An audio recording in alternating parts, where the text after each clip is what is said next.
Welcome into Bears Weekly, powered by IGS Energy, a Chicago Bears network production.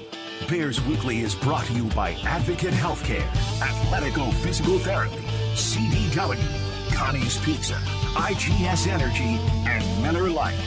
Here are your hosts, Jeff Joniak, a.k.a. the Mayor of Bearsville, and his sidekick, Tom the Surfmaster Thayer. It's Week 16, and for the first time since 1998, the Bears and Packers play for the second time in 3 weeks. What is unique about it?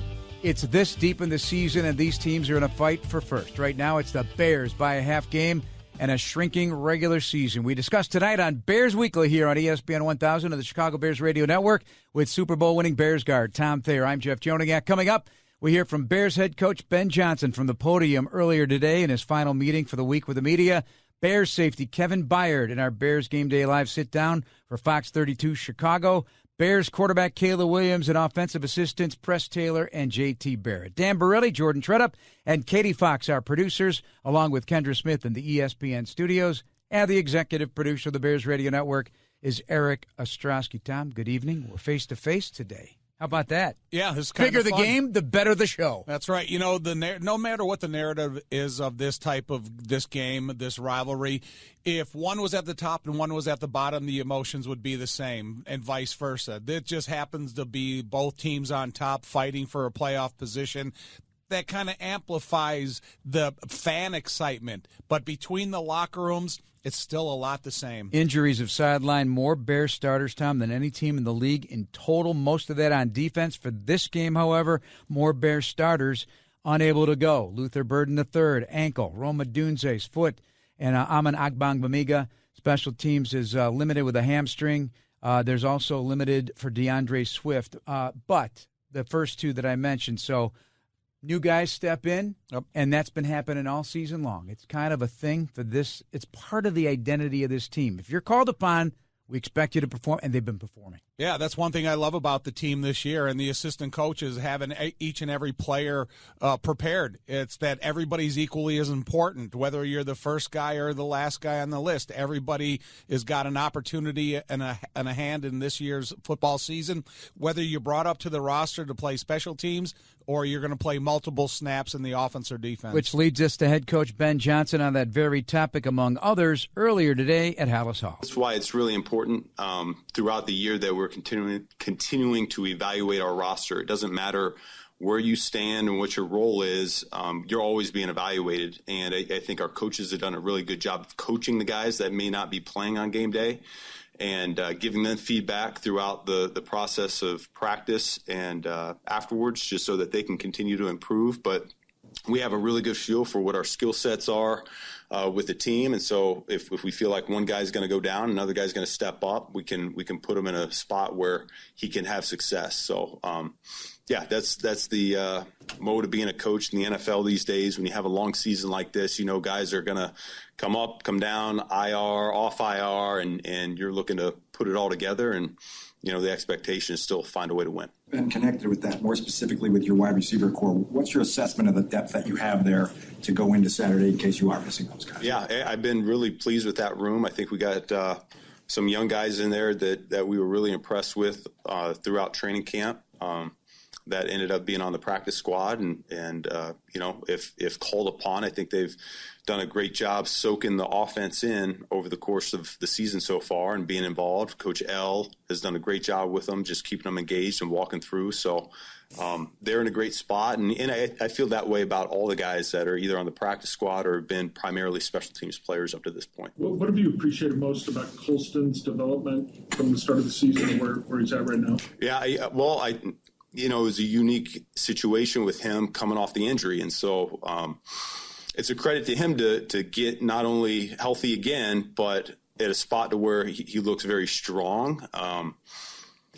You know, you come from a place like Michigan, you're already advanced as a schematic guy. You know, he's done a lot of things on tape over his college career that you knew were going to translate, and yet he's learning so fast, just the technique aspect of it. I think Jim Dre's done a phenomenal job getting him up to speed. The willingness to block that he showed at Michigan has really translated to this league. He's going to continue to learn and grow, but he plays with a really good pad level for a guy that's not, a prototypical wide tight end that has a little bit more size to him. He still finds a way to play with low pad level and come off the ball and strike, which I really appreciate. I think that's hard to find for a rookie tight end, much less a guy that's been kind of tabbed a route runner throughout his college career. So I view him as a complete player here at this point. And he takes a lot of pride in all facets of what he's being asked to do. And so because of that, there's really a ton that we put on his plate, from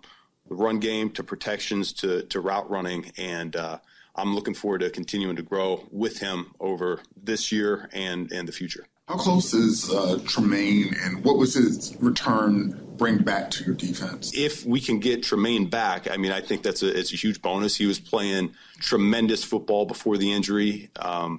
He is a huge asset in coverage, just because of how long he is. It's hard to get the ball around him when we're playing zones, and I think he's really good in our match and mans where he can match up on tight ends and running backs out of the backfield and do a really good job there. Josh Jacobs is a heck of a pass catcher. He probably doesn't get enough credit for that part of his game, and so that's something that we need to do a good job taking care of. And so Tremaine potentially could really help us in that regard. Do you remember when Dennis came up with the idea to maybe move his spots at linebacker, just kind of what those conversations were like about you might get more out of Tremaine playing weak side? Well, the initial thought in the springtime was for them to learn the defense. I'm talking about all the linebackers, but you start with Tremaine and TJ both, was to mix them between Mike and Will. And that was for them to just gain a greater understanding of what we're trying to accomplish. That was challenging for them. I think you could ask both those guys, and they might not have really appreciated it at the time because it slows them down as players when you're doing double duty. But I think that approach was the right thing to do. I think we've done that with a number of players on this team where it's more drink out of a fire hose as we're trying to learn schematically what we're capable of doing. And so, there was a comfort level, I think, with Tremaine being at Mike. That's just where he had been his entire career. And yet we said in the springtime, his best spot might be at that Will linebacker position. And I think that's kind of come to light for us as we've gone through the season. It's just I can't put my finger on what exactly triggers that, but he's taken a liking to it, and he's playing really fast, really decisive. He's playing physical football, where he was before the injury, and hopefully we can continue to get that when we get him back. All right, Tom, 89 tackles in 10 games. I know he was loving the season. He had a big smile on his face before that injury, the 4 interceptions, of course. Just being an outstanding player, do you agree with Coach there that the slip to the weak side and knowing both positions has helped both players, TJ Edwards included? Of course, and they both have the skill sets to play both. Whether they would have made the switch or not, they both, I think, would have been super effective on the second level of this defense. And Dennis Allen knows how to use them the best. It's kind of makes a career interesting if you're changed at a later stage of your career and you move to not another position, but another spot in the position role. And so I think it's kind of cool what Tremaine and TJ, Noah Sewell, DeMarco Jackson, every one of these linebackers have done in answering the bell throughout the season. Yeah, a guy like DeMarco Jackson, who did cut his teeth on special teams this year, although he knew the defensive coordinator. He had 8 special teams tackles. People forget that. That was in a handful of games, and then became what he became at the linebacker position, NFC Defensive Player of the Week. We could talk about Nashawn. We talk about it on the podcast all the time, just to get to know DeMarco Jackson also. I don't know if you have a chance to meet him yet. He's just a great guy, very optimistic, very powerful guy. One thing that's not talked about enough so far up until this point in the season is the drastic change of culture in the locker room. The reason that we're talking so glowingly about a guy like DeMarco Jackson is because you have veteran influence like TJ and Tremaine out there that kind of set the standard for the position. And whether you look at the defensive back, the D-line, the O-line, every one of these positions, the culture has changed from the start of the season. Yeah, and it's a team brimming with belief. I think that's the best way to put it. You could talk about, hey, the culture changed. They're brimming with belief. Yeah. That's really the case. All right, coming up next, safety Kevin Byard on ESPN 1000 of the Bears Radio Network. Bears. It is gone! Bears Weekly. Time expires! A deep dive into all things Bears. And the Bears win! With Jeff Joniak and Tom Thayer, this is the home of the Bears, ESPN Chicago. This segment of Bears Weekly is brought to you by IGS Energy. Welcome back to Bears Weekly. This man leads the NFL with 6 interceptions, the leader among players since 2016, and second on the active list to Minnesota's Harrison Smith. Jeff Joniak and Tom Thayer back with you on Bears Weekly, and we know we have so much respect for seeing a lot of Harrison Smith, and now we've gotten to know Kevin Byard quite a bit, Tom, and the interceptions may be something that appears new for those who only have gotten to know him the last couple of years here, but he's piled them up over the course of his career, including an 8 interception, 2017, his first year as a starter in the NFL. Yeah, availability. This guy is there every single day, every single practice, every single game. He never leaves the field. He's got a great influence on some of these younger guys that are coming into the NFL in what he can teach them, both by leadership, the example of performance, and what he can teach them in the meeting room. So the Bears are really fortunate to have a guy like Kevin Byard. Tom hit the nail on the head. It's part of our conversation here on Bears Weekly with one of the impactful leaders on the Bears. He is also our player profile when you watch Bears Game Day Live on Fox Saturday night from Soldier Field. Here's part 1 of a 2-part interview with Kevin Byard. How you feeling? I feel great. We got a short week coming up here, and we know what's at stake. Got a rivalry, another opportunity at the guys up north, so we're excited. Yeah, remember your first start? My first ever start? Yeah, I do remember my first ever start. Just kind of brought me back just then. Yeah. Green Bay. 2016. First sack, Aaron Rodgers. I do remember that. I remember it very vividly. Week 8. Does that still bug you a little bit? You didn't start from day one? No, it didn't. I think we had a good group of vets there. Honestly, man, when I first got drafted, I was just trying to go in there and just earn my respect for my teammates and go out there and try to be the best guy that I can be. Things always work out the way they need to. So I looked this up last week. It may be of only interest to me, but I find this fascinating. Okay. So you're actually going to play your 170th overall game, playoffs included. Okay?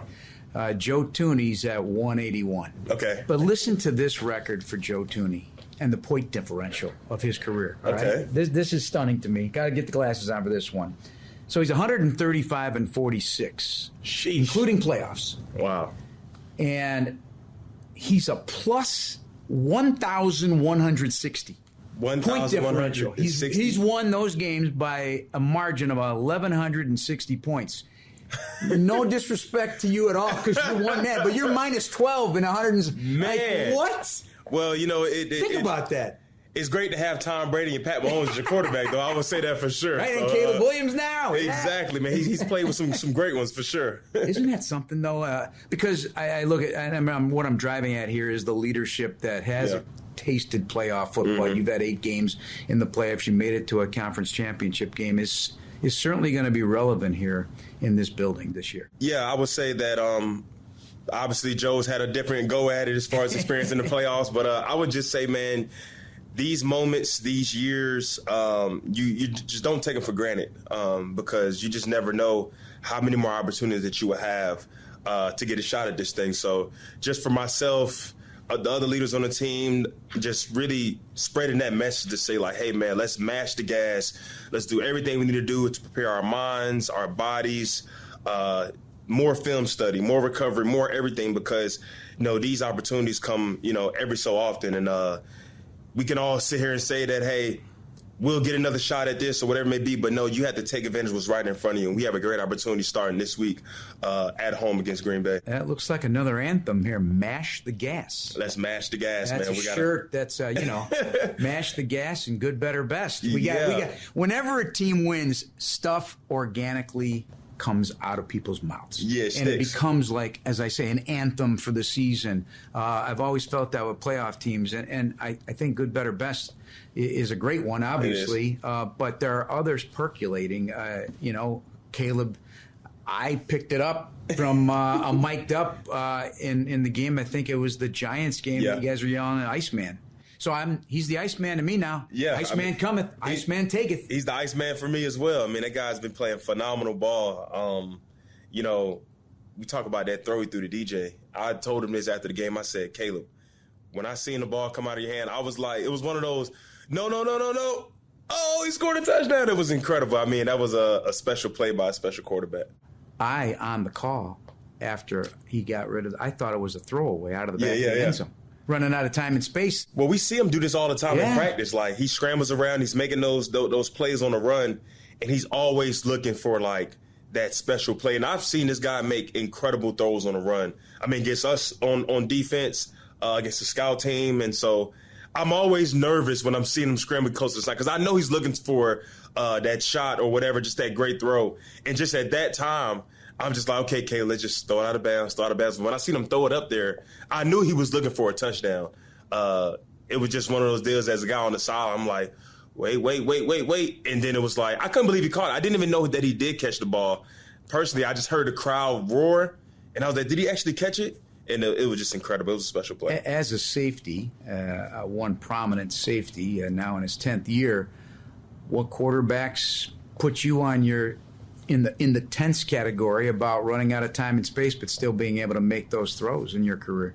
I mean, I always got to start with Mahomes. Yeah. I feel like he was like the first quarterback I won't say the first quarterback, at least the quarterback of our era that this guy's like Houdini. You know what I mean? When you talk about being on the run, making no-look throws, throwing behind his back, all type of crazy stuff. So I would definitely say him. Luckily, I don't have to go up against 18 in the game because he's definitely taken it to another level. Man, there's a lot of good quarterbacks, but I would probably think those two guys are the first guys to come to mind. Also Lamar Jackson as well. Yeah.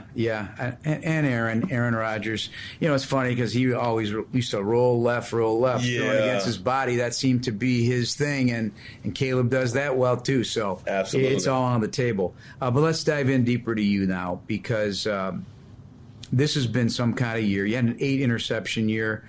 If you get to that level again, 10 years in the league, Charles Woodson, the last to do it, he 18 years in the league. You're at 10. I don't know how long you want to play. A couple of years ago when you came here, you said, maybe there's a short window because you have family and you have a young child. But do you feel a fountain of youth brewing? No, honestly, I feel really, really good. I just know, and the comment that I made about that, it's more for me, it's like at this point in my career, so this point in my life, like I'm just so focused on just the moment and having fun. Like I would hate to put, a time limit on how long I want to play. I'm just treating every year like it's year to year. You know what I mean? Like, and that's always kind of been my mentality, regardless when I was in my first year, second year. Like I'm always so focused on the current season. And then we'll get to the off season. We'll start this thing all over again. So, the way my body feels right now, it almost feels like I fell in the youth because I really feel really good. God bless, man. I haven't had any type of, major injuries or nothing like that. So hopefully we'll keep that going. But, man, I feel really good. I know I can play this game for as long as I want to personally. But like you said, man, this game takes a lot. It takes a lot of emotions, the physicalness of the game. So you just kind of just appreciate the time. You know what I mean? You appreciate the guys, appreciate the camaraderie we're having, appreciate the winning. And you never just want to take it for granted and just think that, I can play this game 20, 30 years if I want to. It's really just all about focusing on what's right now, and then we'll get to the offseason and we'll see what God has for us. First of all, there's a lot there, and there's more coming. He's a great interview, great talker, but the guy doesn't miss practice. Right. He hasn't missed a game in 10 years. Well, you can hear the excitement and enthusiasm coming out of his voice. There's not a lot of people that you can interview that have that type of enthusiasm every single answer they give you, whether it's about life, football, or other things that he's seen around the National Football League. And some of those throws, don't forget about Joe Montana because he's one of those great throwers. And which they showed. I mean, comparative of the catch to Dwight Clark. It looks exactly the same. I think one was from the 14-yard line. Caleb's was from the 28. But they both had the same result. And DJ flying across like Dwight Clark. Oh, my gosh. You can't get sick of seeing that play. All right, part 2 at Kevin Byard. Coming up next here on ESPN 1000 of the Bears Radio Network. This is ESPN Chicago, WNVP, WTBC, HD2 Chicago, a Good Karma Brands radio station. Bears Weekly is back, and so are Tom Thayer and Jeff Joniak on ESPN Chicago. This segment of Bears Weekly is brought to you by Athletico Physical Therapy. Visit athletico.com to request an in-clinic or virtual appointment and start feeling better tomorrow. Jeff and Tom, you're on Bears Weekly, part 2 of our interview with Kevin Byard. It's about how he's investing in himself financially as well. Here's more with Kevin. Budget your money? Yeah, I try to. Because how much is there for the line item of body care, body maintenance? Because I know you hire people, and you're doing a ton of stuff. I read the Athletic article by Dan Wiederer. It was outstanding. I felt your passion coming through the article, but you spent a lot of money just on beyond what you're offered here. Yeah, I mean, I don't know what's the exact number. I would definitely, I for a fact know it's north of 6 figures a year. Wow. Well, just in IVs and peptides and stuff like that, I probably spend $5K a week on that alone. But, man, the way I look at it, I don't even look at it like spending. It's more like investing. 100%. And so that's what I try to discuss with the younger guys. It's like people spend money on what they want to spend money on, whether if it's clothes, however they want to spend money. But I kind of look at mine as it's like, hey, if somebody told you if you invest, let's say, $100,000 into some type of stock or investment, and that might add a return of, let's say, $1 million. If somebody told you that and you had the money to invest, would you do it? I think most guys would. Yeah. So that's kind of how I look at it. It's like you invest your money in something that will give you a positive return. I'm going to do that 9 times out of 10, probably 10 times out of 10. What's the most radical thing you've done to your body, for your body, so that you can play this game at this level? Anything extraordinary? Nah, nothing that's like completely out of like the ordinary. I'm more just like routine. Like I said, I do my red light therapy. I used to never be like a cold plunge guy. Like I hate cold weather, but obviously living in Chicago, you got to get used to it. But I'm a big cold plunge guy, big sauna guy. But I would say my IV therapy is probably the most unique thing that I do. I know some guys do it, but like 2 times a week, I'm doing ozone blood work, which basically just oxygenating your blood. And then I do something called NAD. If you ask any of the guys about NAD IVs, it's like the worst thing for you because as the IV's going in, you get flu-like symptoms because it's attacking like all the inflammation in your body. So you're sitting there, you're feeling sick. What? Because like you get flu-like symptoms. But as soon as the IV's done, you feel normal, but you feel amazing afterwards. But most guys don't like to do it because it kind of makes them feel nauseous a little bit. But for me, it's like whatever I have to do to get my body ready for the week or the game, I'm going to do it. How old are you again? 32. 32. Head coach Ben Johnson's 39. You guys have this unique bond immediately. When did that ignite? Because he values your thoughts, he values your opinions, he values your leadership. I mean, I would just say it just kind of organically. I think throughout the spring, obviously being here every single day, and we're kind of just, and also obviously having our leadership council and stuff like that, just talking about life. You know what I mean? It's not necessarily just the X's and O's. Talking about his family, obviously he asked about my children and my wife and things like that. He's just a real personable guy, you know what I mean? And I think as a coach and a player, it's more about connecting on the personal side. When you connect on the personal side, it's very easy to trust what he's preaching, you know what I mean? What he's trying to get across. And I just think we're very similar in the way we think about ball, the way we think about winning, how to go about winning, how to, kind of everyday things that it takes to win. And I think we're very similar in that way. So I kind of look at myself as another coach in the locker room. So I feel like he kind of leans on my leadership, my expertise in that realm. Have you always been able to stretch your legs in that regard? Or is this maybe the first unique time with this current fresh start with a new head coach that you are doing that in that role? I would say when I was in Tennessee, I had grew into that role. I wouldn't say it was always like this. When I first got into the league, I think one thing that I did is that not only did I listen, but I kind of watched the vets, how they went about their business. We had some great vets in Tennessee. I had Jarrell Casey, I had Marcus Mariota. I had a lot of different guys that I played with. But as I became like the veteran guy in the room, you're kind of called to be in that vocal leadership role. And I think Mike Vrabel kind of leaned on me in that type of way. And I just kind of took the initiative, you know what I mean? Like, Whenever we were going through some adverse times or something like that, I always wanted to be the constant professional every single day, being the same guy no matter if it was on a 5-game winning streak or we had lost 5 games straight. So I think coming here, definitely being the elder statesman now, a lot of young guys do look up to me, not only because of who I am as a person, but the career I've had. So I just know I have a unique influence on a lot of the guys. So I try to be, like I said, the same person every day, try to be a great leader. And I think the guys appreciate that. And like I said, I just want to be a great example of what it takes to be a pro and what it looks like to be a pro. Did the coin toss call, is this, were you christened to be the guy because you're doing it all the time now? How did that all come about? It's one of those deals where you kind of get out there and it's like, are you going to get a toss? You're going to call? And I always just be like, man, I'll do it. There's nothing wrong with that. I'm always going to go out there and call tails anyway because tails never fails. But no, I guess I am, man, because I think I was the coin toss guy last year. And it's normally like if you lose like 2 or 3 coin tosses, like, okay, maybe we need to switch it up. Yeah. So maybe we'll get Joe to do the coin toss next. Does the interception number mean a lot to you? And right now, among DBs, you're number 1. Active, though, yeah. Harrison Smith, from your time you got in the league in 2016, but Harrison Smith got you by 2. I think you got one a couple weeks ago. Yeah, he did. Would you like to end your career in that period of time as the interception leader during your time in the NFL? Does it mean something to you? It does. Yeah.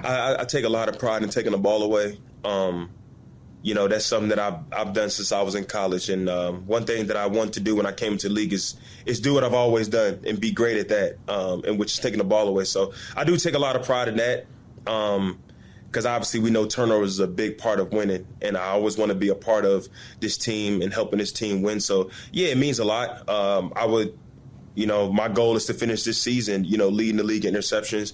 I still have double-digit interceptions on my mind. I got some ground catching up to do for these last 3 games. But, it means a lot. And anytime we're taking the ball away, the way we've been doing this year, it's equaling to wins. Does Dennis Allen's steel cage, is that a motivating thing for you guys to see it, visualize the balls go in? Yeah. Do I have this right? No, you do. Dennis Allen and Al Harris kind of came up with this idea, but also just in our room, when you walk in our meeting room, all those pictures of our interceptions, we got them all framed up there. Nice. So it's definitely it's just something cool. You know what I mean? It's like always having it in your mind, and you want to be one of those guys in that frame, get an interception. So it's like a pride thing. And then we joke around some guys like, hey, man, we need to get you up on that board, man. We need to get you a ball in the cage. I was actually joking with C.J. Gardner. I want to say this is after my interception in Minnesota. I was like, man, I know you came in here, you got a couple sacks, but we got to get some interceptions. And back-to-back games, you had interceptions. So, no, it's been fun, man. We take a lot of pride in taking this ball away because that's just our identity. I would like to think the Philly swipe of Jalen Hurts on Black Friday in a town you grew up in was pretty important to you. It was special. It was special. I would say that's my favorite interception of the year just because, like you said, being back in Philly, a primetime game, you're going up against a really good team, and especially like Jalen Hurts because he's not a guy that turned the ball over that often. So that was really good to get in that stadium, a stadium that, obviously I grew up watching that team and obviously my family's favorite team. So, and honestly, because of where I kind of tracked to go get the ball, that was pretty cool. Yeah, it was. What a wonderful guy to talk to. I got to talk to him for a good couple hours about football and life and whatnot. But he's really become a confidant for Ben Johnson, Tom. They do have a lot of trust in each other, and that's important in my opinion. Also, just being a defensive guy because he's spending so much time with Caleb and so much time with a guy that is kind of the quarterback of the defense on the back end there at patrolling the deep middle. Yeah, I think he's the perfect guy for a young head coach to gain trust in a player, not quickly, but over a period of time. And Kevin Byard kind of speaks for himself in all the experience we talk about he has, but that he shows up every single day. And that's what a young head coach wants most out of a guy that you help changes the culture in the locker room. How about that middle of the field against the Green Bay Packers with Byard, Brisker? I don't know what Dennis Allen's going to change it up. He'll have different coverages. Not sure what. They did blitz quite a bit, and Love had a big day throwing the football against the blitz a couple of weeks ago, but things change week to week, little subtle things that Love may identify. Hey, I saw that last time, but it's going to be something totally different that looks the same. Well, you have to have the offense complement the defense because the offense can get off to a faster start, put points on the board, and then make a different sense of urgency for the opponent's offense, that's when you may be able to become more attackable. So I think that it all goes hand in hand. This isn't one side of the ball effort. This is a full team effort, including the special teams. When we come back, we'll delve into Caleb Williams at the podium this week and some of the offensive assistants on his play so far. With Tom Thayer, Jeff Joniak, this is ESPN 1000 of the Bears Radio Network. Welcome back to Bears Weekly, a Chicago Bears production on the flagship home of the Bears, ESPN Chicago. This segment of Bears Weekly is brought to you by IGS Energy with Tom Thayer, Jeff Joniak. Let's take a look at the Green Bay Packers injury report, Tom. It's long, it's lengthy. A couple of guys we know are out. Josh Wiley, the tight end, suffered a concussion last week, so they're down to 2 healthy tight ends. And they put wide receiver Savion Williams on injured reserve. He didn't play, but he was their kick returner. He didn't play a couple weeks ago. And it looks like Christian Watson's going to play. We don't know about Josh Jacobs yet. And Kingsley and Igbare has an illness, so he hasn't practiced here in the last 24 hours. The illness will be taken care of. That's nothing like Kevin Byard talks about. That's nothing but an IV away from getting you healed up and ready to roll. Because, look, again, this is a Saturday night game. You have a lot of extra hours to get ready, even though it's a short week. And you don't have to tell anybody until 90 minutes before the game. So, we'll be sitting waiting for that injury report to come out then. All right. So at the podium this week, authentically, in my opinion, Caleb Williams really reflected on his Week 15 performance against a respected Browns football team. I felt like there's a new level of I don't even want to use the word confidence, Tommy. It's just, again, belief and belief in the system, belief he's making the right decisions based on the play call and so forth. And I just felt at the podium, and you'll listen to it here, that it was just a bit of a different Caleb Williams on the eve of taking on the Green Bay Packers again. I've felt this way the whole season so far, is that I've been improving, even if it's in ways that people can't see or maybe feel. When I go back and watch, or when Coach and I go back and watch, we watch, and we can look at things that maybe y'all don't know, maybe the outside world doesn't know, and ways that I've been getting better. And I think the confidence in myself, but also within the offense and trust with Coach has grown.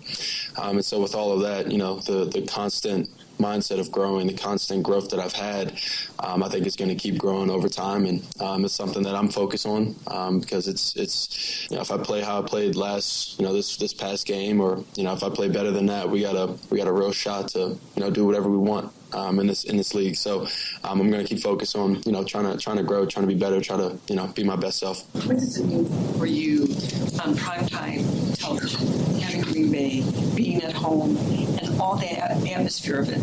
Yeah, I'm excited for it. I think everybody's excited for it. I think even DJ said it after the game. We feel as if we let them off the hook. And part of that was us starting slow. Part of that was the explosive plays and allowing something that we've been pretty good at so far this year for all sides of the ball. And so we want to go out there and play our brand of football, and it gives us the best shot to go win the game. And that's starting fast, playing physical, executing plays the way that we know we can, offense, defense, special teams. And like I said, we're excited to go showcase that. What's the challenge? Tom, where, in your opinion, have you seen his greatest and biggest changes so far over the course of the season as we come to a very important intersection of the season? Complete command after you break the huddle, because you can call the play in the huddle, but as soon as you break the huddle and everybody starts approaching the line of scrimmage, that's when the play really starts. You're evaluating, what did I just say in my head? What am I seeing across the line of scrimmage? What are they doing in the defensive backfield? How does that pertain to the guys that I have that are going to leave the line of scrimmage or they're going to run the ball? And that process of thinking is never in a hurried scenario. When you see them break the huddle and the clock starts winding down and they get to 7 seconds, there's no sense of urgency. It's just a clear-headed thinking quarterback that's beginning to get it.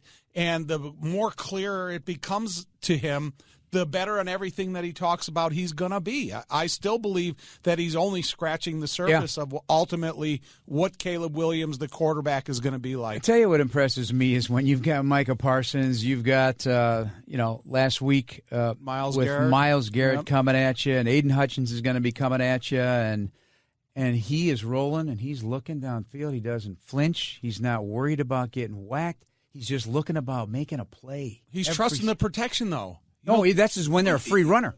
Oh, well. I mean, they're coming at him. But I think initially there is, you do have to trust the plan that you called in the huddle, in knowing that you're not going to be exposed to something immediately, that you will have that, 1 3/4 seconds to make that decision of, are you going to escape? Are you going to throw? Or what are you going to do? It would give me nightmares. I got this big guy coming. He's coming to kill me. He's in my face, and I'm still looking to make a play. 1 3/4 seconds in the life of a football play is a long time. All right, here's Press Taylor, the Bears passing game coordinator, because it is a group effort in getting Caleb and this offense all one and the same. When you guys met with him, early on, and just determining the voices that the quarterback was going to hear, how did Ben go about forming that structure? Because I know, at least the perception was last year, there were a lot of different things he was hearing. Yeah, I think it was always just, we want to have a united message. It may come from different voices. There may be certain people that speak at different times, and I think Ben and Caleb have a lot of time one-on-one, where, we end up getting secondhand what that conversation was, whether that be from Ben or Caleb, of changes, tweaks, ideas moving forward. But I think those two have been in lockstep from the beginning of, just trying to get better, whatever that looks like that week. And then Ben's been able to clearly define what that will look like each day, each week, each practice, whatever that looks like. Those one-on-one meetings, I know the frequency of every day that JT was saying that, but how does is that formal stuff? Is it just off the cuff? Do they go out to dinner? What does that relationship look like, just those two one-on-one? It's usually just in Ben's office. And it could be, I don't know. It's just those two. So I think a lot of times it's going through the practice film, but it's also going through the upcoming install for the day. That's Courtney Cronin, our ESPN teammate, with the Q&A there with him. But that's just one segment. We're going to hear JT Barrett here in a second. But there's a lot, and Ben has discussed this openly as well, that he really trusts those guys to take a lot off his plate as necessary. I think that's exactly what you heard in that answer there. They don't all have to be sitting in a room together, but the message is united and clear. And so I think it benefits when it comes down to one singular message between Ben and Caleb. Tom, I think I talked about it with you on our podcast this week, but Sumer Sports, they issue every week some previews, and they had Caleb with 4 runs of 20 miles per hour this season, number 1 in the league. Every other quarterback combined this season that has played have 4. So it just occurred to me just how fast this guy might be, because there's never been an official 40 time on Caleb Williams. This is a bit of a conversation about that with quarterback coach JT Barrett. I don't know if it's underrated. I think it's one of those things where it's just, you don't see him really hit the gas like that at times, and then when you do see it, you be like, oh, snap. We got some juice in the legs for sure. Yeah, and it sometimes on the sideline or upstairs, do you see him running away from guys that maybe at first you don't know that if he will? It's just his speed is, like you said, he's got gears. I would think about it in the way of how he makes people miss, and of course, in the pocket, I think that's where he's a wizard, where he has the ability to feel, but not necessarily have to have eyes on a guy. That's short area quickness. I think that's something that is special. So, not necessarily speed. We get away from some cats, but I would think that short area quickness and being able to have that feel for bodies, I think that's very. It's cliche to say eyes in the back of the head, but that's what it looks like. It's crazy. Yeah, and that's just instincts. I think a lot of that is just feel. There's different things that we do as far as trying to work some drills, pocket movement, things of that nature, but then there's some other stuff that he's just doing that on his own. All right, that's JT Barrett. Also, I brought up the fact that his lower half is very strong. He goes, yep, that's what we need to have for a good base as quarterback. Strong lower half. Yeah, everything's about your throwing foundation, but there we just happen to be talking about the speed and escapability. Coming up next, Tom's Thoughts, our final segment on ESPN Chicago and the Bears Radio Network. Jeff Joniak and Tom Thayer chatting about the Bears. It must be Bears Weekly. Well, if it's Bears Weekly, it must be the home of the Bears, ESPN Chicago.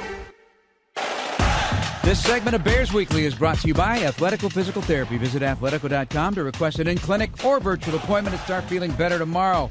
Time for Tom's thoughts. It's ever popular. People are asking, clamoring, do you know these ahead of time? I'm not joking. I've gotten texts from friends. Do you know these ahead of time? Can you share them? Can you bring them back on Sunday or, in this case, Saturday? We might have to start doing that. Tom, they become enormously popular because they're creative. And you are nothing but a creative thinker. You are an idea man. What do you got for us? The first one's kind of bugging me because it's been a topic of all week, and I don't like it when you talk about a rivalry of this emotional high, is don't lessen your concern because who is not there. So there's so much conversation about Micah Parsons. We know he's not going to be there. So stop the conversation. Get ready for the guys who are there because they got a lot of good football players in Green Bay on the defensive side of the ball that you have to be concerned about.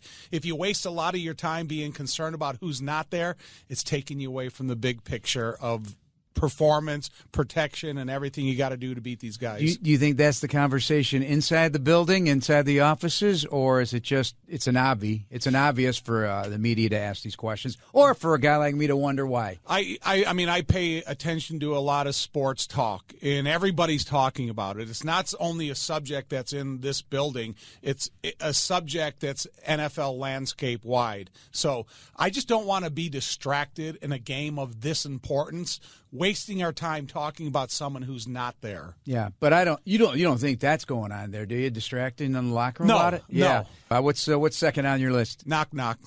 Who's there? Opportunity. Opportunity who? When's the last time the Bears have had the opportunity to be this far out playing for the playoffs? What is that, 2020? Well, 2018. 2018? Yeah. Okay. I mean, 2020 they did go to the playoffs, but it was feels like 2018. This feels like 2005 to me. It feels like 2001. Right. So that's how far away we're talking about this opportunity. And there's been a lot of seasons that you and I have sat up in this office or just being so disgusted by what's going on. This is an opportunity of a lifetime. This is some of the most fun that we've ever had in the history of our broadcasting career. So, opportunities knocking. And 2010, I'll ask you, like, does this feel like any of the years in the booth since your debut in 1997, how this has felt as, could even go, obviously they went to the NFC Championship in 2010. 2012 was a potential playoff brewing season. It didn't work out that way, but there have been some highs, obviously.